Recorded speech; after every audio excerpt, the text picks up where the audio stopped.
નમસ્કાર મિત્રો, તો આજે આપણે ટેલિગ્રામ પર મૂકેલા દાખલાઓનું સોલ્યુશન કરવાનું છે. તો જોઈએ તેમાં પહેલો દાખલો.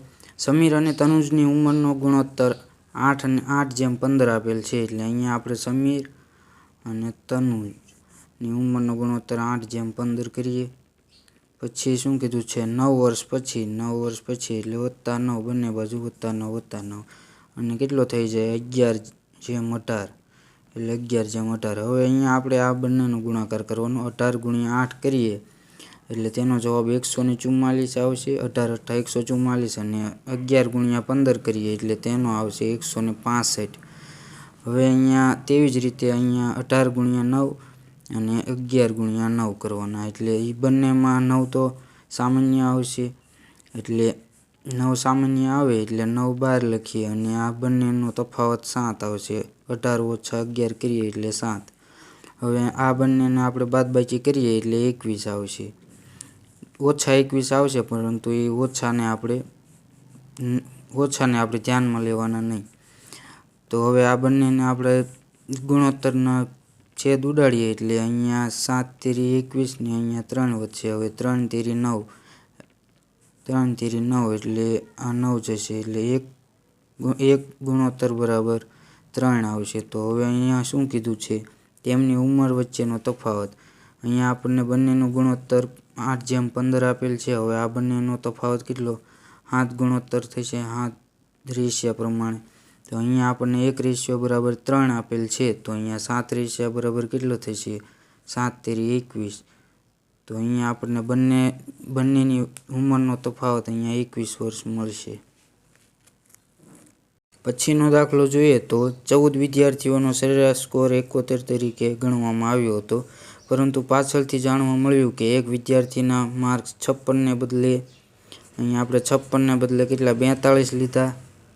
તેવી જ રીતે 32 ને બદલે અહીંયા આપણે કેટલા 74 લીધા.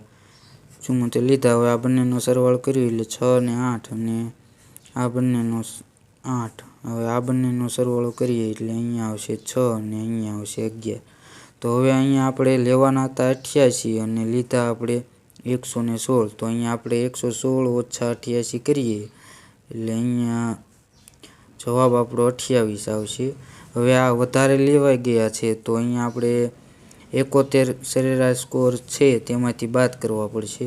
તો 28 બાદ કરીએ. કોને અહીંયા આપણે વિદ્યાર્થીઓ કેટલા આપેલ છે 14. તો 14 બંનેના છેદ ઉડાડીએ એટલે અહીંયા 2 આવશે. 71 - 2 કરીએ એટલે આપણો જવાબ 69 આવશે, જે આપણી સાચી સરેરાશ થશે.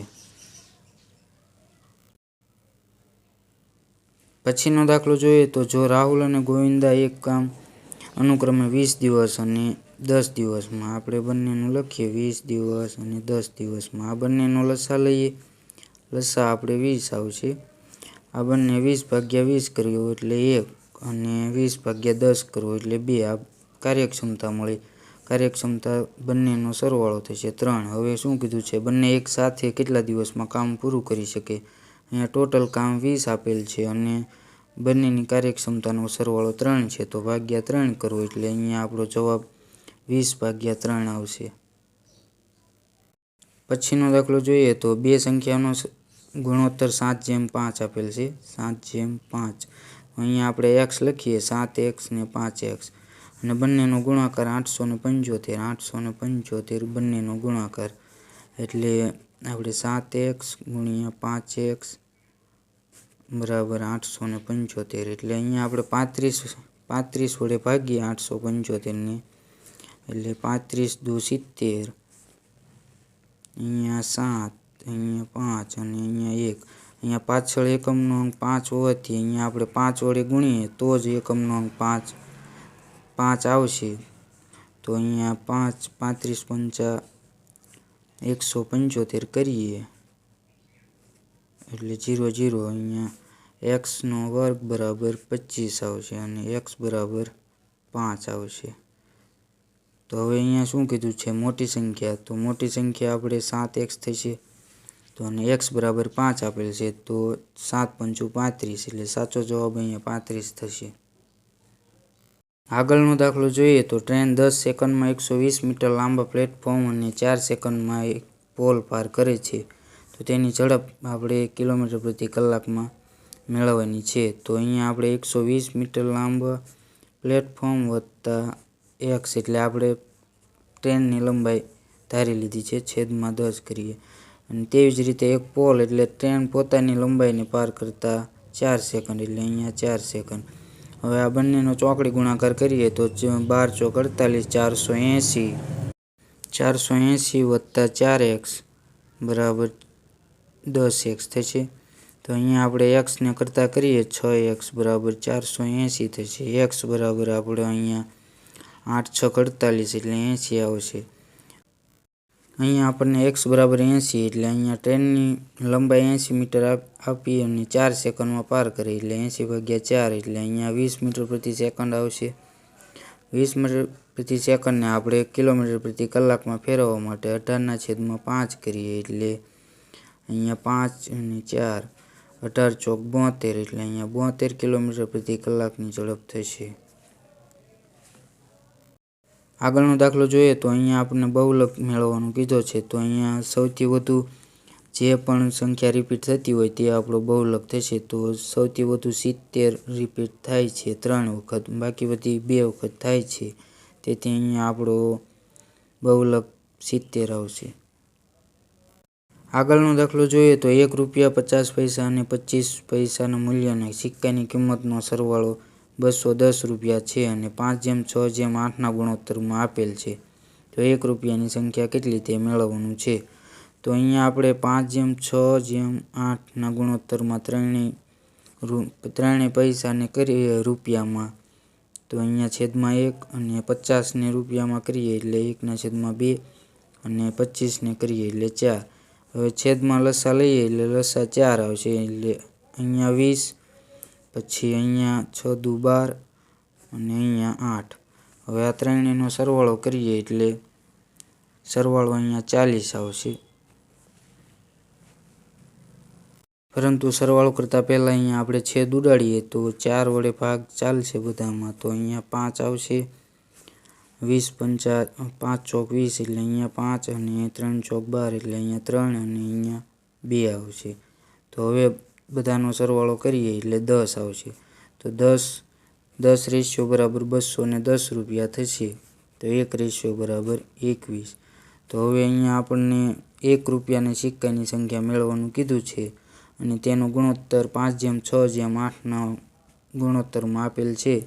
તો અહીંયા 1ના સિક્કાનો 5 ગુણોત્તર આપેલ છે. તો આપણે 1 ગુણોત્તર બરાબર 21 છે. તો 5 ગુણોત્તર બરાબર કેટલા થશે? 21 × 5 એટલે 21 × 5 કરીએ એટલે 105 આપણો સાચો જવાબ થશે.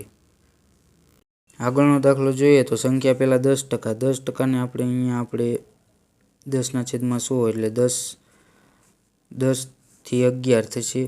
તેવી જ રીતે 20% વધે છે એટલે 20% એટલે 20/100 એટલે 1/5, 5ની સાપેક્ષે 1નો વધારો 5 થી 6.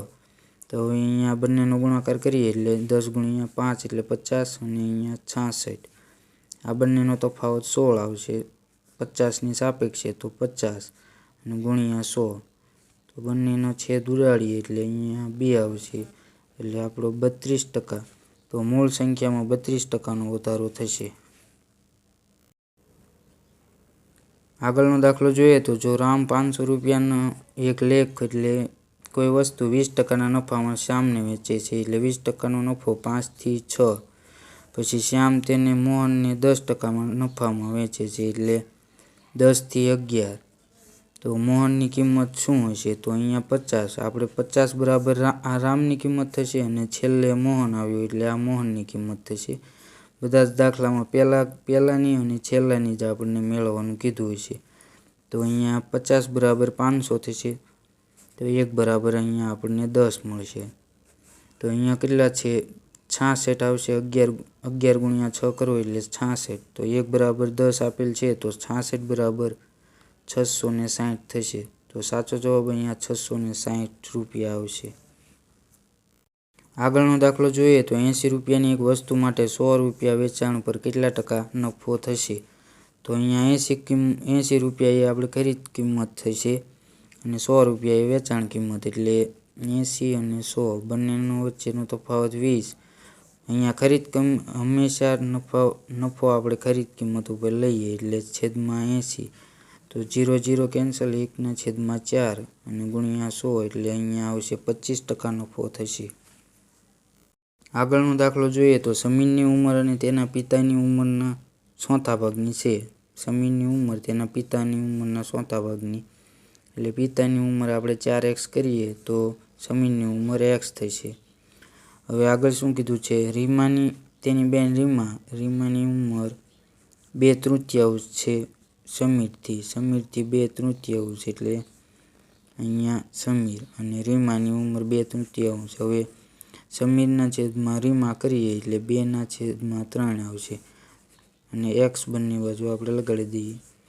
તો અહીંયા 2x છે સમીર, તો અહીંયા 2x કરવા માટે અહીંયા આપણે 2 વડે ગુણવા પડશે. તો બંને બાજુ 2 વડે ગુણીએ એટલે બંને સમાન થઈ જશે.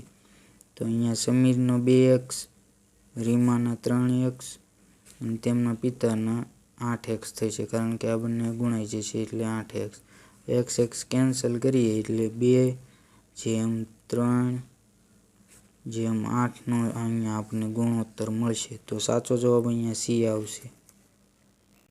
આગળનો દાખલો જોઈએ તો જો 20 લેખોની કિંમત 15 લેખોની વેચાણ કિંમત જેટલી હોય તો નફાની ટકાવારી મેળવવાની છે. તો અહીંયા 20 લેખોની ખરીદ કિંમત, અહીંયા ખરીદ કિંમત કોના બરાબર, 15 લેખોના વેચાણ કિંમત બરાબર 15 લેખોના વેચાણ કિંમત બરાબર થશે. તો અહીંયા આપણે 15 ગુણ્યા વેચાણ કિંમત કરીએ વેકી. તો અહીંયા ખરીદ કિંમત છેદમાં વેચાણ કિંમતનો આપણે ગુણોત્તર મેળવીએ તો 15/20 બંનેના છેદ ઉડાડીએ એટલે 3/4.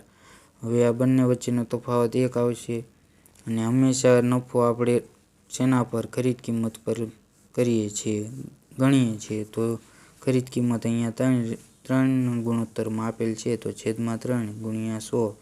તો અહીંયા આપણો જવાબ 33.33 આવશે. આગળનો દાખલો જોઈએ તો વ્યક્તિ પાસે 5 રૂપિયા, 10 રૂપિયા અને 20 રૂપિયાની નોટોમાં કુલ અહીંયા આપણને 1575ની રકમ આપેલ છે. દરેક પ્રકારની નોટોની સમાન સંખ્યા છે. સમાન સંખ્યા હોય એટલે આપણે બધાને x લઈએ, 10x વત્તા 20x લઈ નાખીએ એટલે બરાબર આપણે 1575 કરીએ. તો અહીંયા આપણે સરવાળો કરીએ એટલે 35x બરાબર 1575. તો x બરાબર અહીંયા 1575 ભાગ્યા 35 કરીએ, ડાયરેક્ટ ત્યાં ને ત્યાં જ કરી નાખવાના. એટલે 35 ચોક 140, અહીંયા 7 5 અને 1, 35 પંચા 175 એટલે 175 ઓછા 175 0 0 શેષ આવી ગઈ અને અહીંયા આપણને x બરાબર 45 મળ્યા.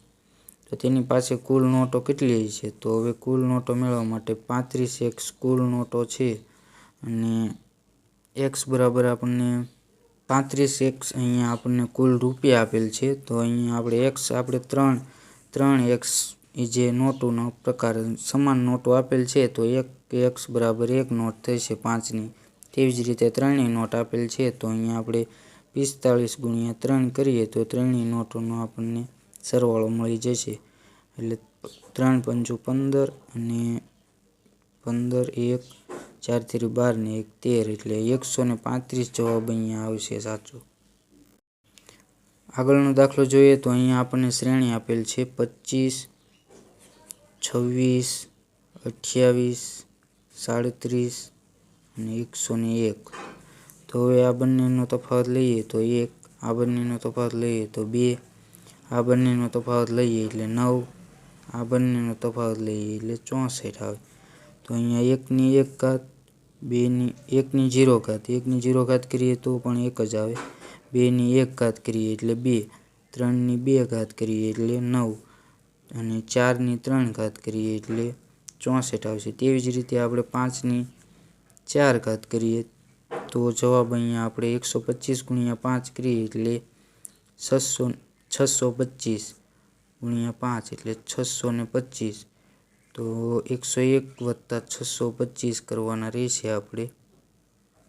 એટલે 6, 2 અને 7. તો અહીંયા સાચો જવાબ 726 રૂપિયા આવશે. આગળનો દાખલો જોઈએ તો સીતા અને ગીતાની હાલની ઉંમરનો ગુણોત્તર. અહીંયા આપણે સીતા અને ગીતાની હાલની ઉંમરનો ગુણોત્તર 8:9. બંનેની ઉંમરનો સરવાળો 68. એટલે આ બંનેની ઉંમરનો ગુણોત્તરનો સરવાળો આપણે 17x થશે બરાબર 68 છે. તો x બરાબર 4 થશે. x બરાબર 4. હવે આ બંનેને 4 વડે ગુણ નાખીએ એટલે 32 ને અહીંયા આવશે 36. હવે શું કીધું છે 10 વર્ષ પછી, તો આ બંનેમાં 10 વર્ષ ઉમેરી દઈએ એટલે 10 વર્ષ પછી મળશે આપણને. 10 વર્ષ પછી 42 ને 46. હવે આ બંનેને આપણે 2 વડે ભાગીએ એટલે 21:23 આવશે. તો અહીંયા આપણને 10 વર્ષ પછીનો ગુણોત્તર મેળવવાનો કીધો છે, તો 21:23 આવશે. હું આશા રાખું છું કે તમને આ વિડીયો સમજાઈ ગયો હશે. જય હિન્દ.